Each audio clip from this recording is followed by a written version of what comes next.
revealed sometime next month. Joining me right now is Iowa Congresswoman, member of the House Budget and Appropriations Committees, Ashley Hinson. Congresswoman, it's great to see you this morning. Thanks very much for joining us. Good morning, Maria. What do you know about the president deciding he wants this in two buckets? I'm wondering if the reason to split these two up is, on the one hand, he probably has support for infrastructure. Maybe that passes through, just support and bipartisanship. But part two, he doesn't have as much support, and he could push that through along with tax increases through reconciliations. Do I have it right?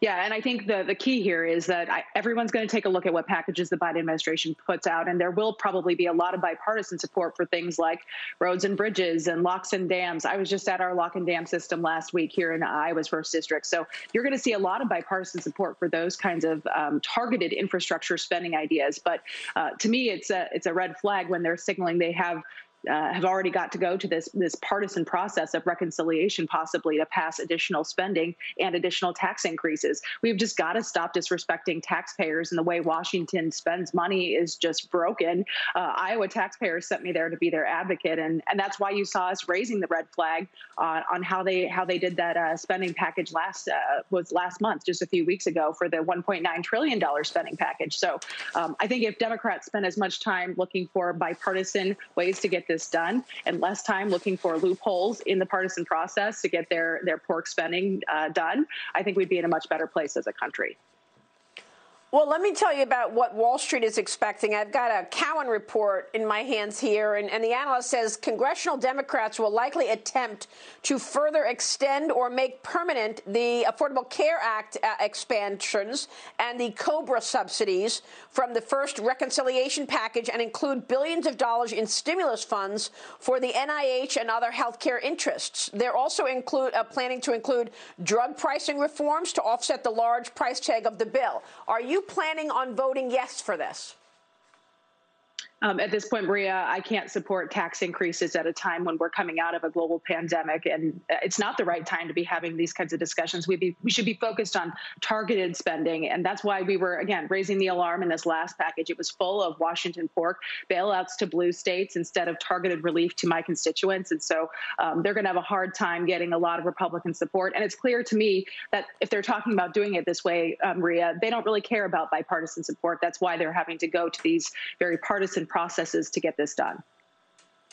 Well, that's true. I mean, the president keeps talking about unity, and yet what he does is try to go forward with plans regardless of whether he gets pushback from Republicans. Man, that $1.9 trillion spending bill had no Republican support, none. And then you've got the border situation, the surge of migrant children at the southern border apparently now is going to last another 7 months, according to new projections from the Customs and Border Protection. It comes as the administration is now asking government volunteers to assist at the border for up to 120 days. Your thoughts on what's happening at the border and what needs to be done now? Have your constituents felt the impact of these thousands of migrants showing up every day?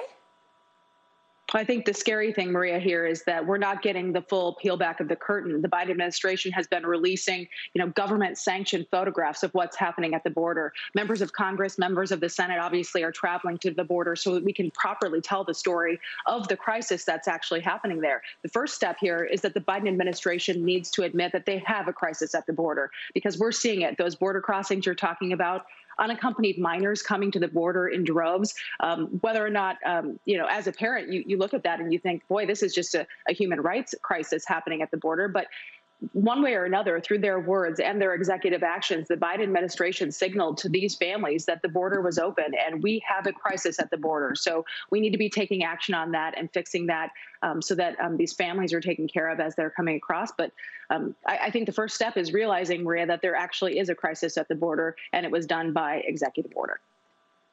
I want to ask you, Congresswoman, about what's going on in terms of the efforts to steal a seat House Speaker Nancy Pelosi is defending her decision to continue offering a blessing to a Democratic probe into the contested Iowa House race certified. It's already been certified by bipartisan state election officials. Failed Democrat candidate Rita Hart lost the race in the 2nd congressional district to freshman Republican Marion Miller Meeks by a mere 6 votes, and yet they continue to look at it, and she keeps winning. And yet Nancy Pelosi is trying to steal that seat. Your reaction, how is this going to play out? Well, I think it's abhorrent, Maria, that 6 Democrats in Congress could override the votes of 6 Iowans who decided this election. The votes were counted, they were recounted, and they were certified, as you mentioned, by a bipartisan group here in Iowa. And states certify elections, not Congress, and that's exactly what we're seeing play out here. They didn't get the outcome they want, so they're trying this avenue instead. And I think it's just a disservice to the voters of this country. How are we supposed to be having faith in our vote if anytime the majority party is in power, they can control the outcome of these elections? Votes matter, elections matter, and that's exactly what we saw here in Iowa. It was certified, and my fellow Congresswoman, Mariannette Miller Meeks, is the Congresswoman for Iowa's 2nd District. All right, Congresswoman, we'll keep watching this. It's extraordinary.